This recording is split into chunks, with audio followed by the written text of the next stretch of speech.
اخلاق سے متعلق ایک روایت، حضور علیہ السلام سفر میں ہیں، حالت سفر میں،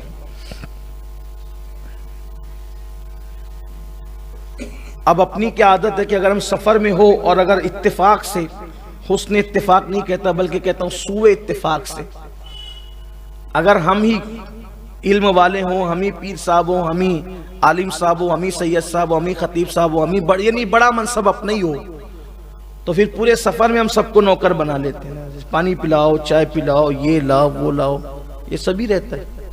بلکہ بعض اللہ خیر فرمائے کہ بعض لوگ کا حال تو یہ ہوتا ہے کہ پھر ان کی جیب میں کبھی ان کا ہاتھ بھی نہیں جاتا، سوچتے ہیں کہ سفر میں سب کو لوٹ ہی کھا لے۔ عجیب فطرت ہے لوگوں کی،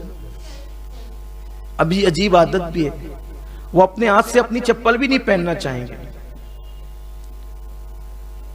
یہ کیفیت ہے۔ لیکن آئیے حضور علیہ السلام کے اخلاق کریمانہ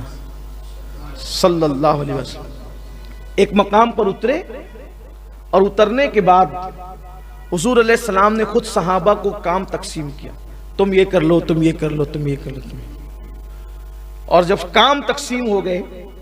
تو آقا کریم صلی اللہ علیہ وآلہ وسلم خود لوگوں کی نظروں سے اوجھل ہو گئے، لوگوں کی نگاہوں سے اوجھل ہو گئے، سب اپنے اپنے کام میں لگے تھے، کھانا پکانے کی تیاری ہو رہی تھی اس جنگل کے اندر، سب اپنے اپنے کام میں لگ گئے تھے۔ تھوڑی دیر کے بعد دیکھا کہ حضور علیہ السلام تنہا آ رہے ہیں اور اپنے سروں پر لکڑیوں کا گٹھا رکھ کر کے لا رہے ہیں۔ غور کریں آپ، جس کی رسائی خدا تک ہو، میدان محشر کا جو دولہ ہو، جو مالک جنت ہو، مالک کونین ہو، مالک کل ہو، جو محبوب خدا ہو، جس کی مرضی خدا کی مرضی، جس کو حلت و حرمت کے قانون کا مالک بنا دیا جائے، آسان کام دوسروں کو سونپا اور جو مشکل کام تھا وہ اپنے ذمہ لیا، بتایا تک نہیں، لکڑیوں کا گٹھا سر پہ رکھ کر لیا۔ صحابہ دوڑے، اس کے حضور آپ نے یہ کیا کیا؟ آقا علیہ السلام نے فرمایا کہ تم میں کام سونپ دیا تھا تو اب کام ایک بچا تھا اور میں ہی بچا تھا، تو وہ کام میں نے اپنے ذمے پہ لے لیا۔ کہا حضور ہمیں حکم فرماتے؟ فرمایا میں بندہ ہوں،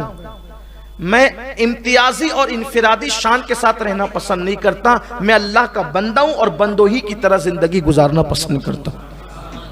آپ دیکھ لیں ہمارا حال تو یہ کہ اگر اپنے گھر میں بھی کوئی فنکشن اور شادی ہوگا تو ہم کرسی پر ٹانگ پہ ٹانگ ڈال کر کے بیٹھیں گے، لوگ کہیں گے ذرا تو وہ کر لے، تو وہ کر، آپ بھی کچھ کریں، ذرا بندے ہو، کبھی تو اظہار ہو بندگی کا، اٹھ کر کے کبھی آپ بھی پانی لیں اور پلائیں لوگوں کو۔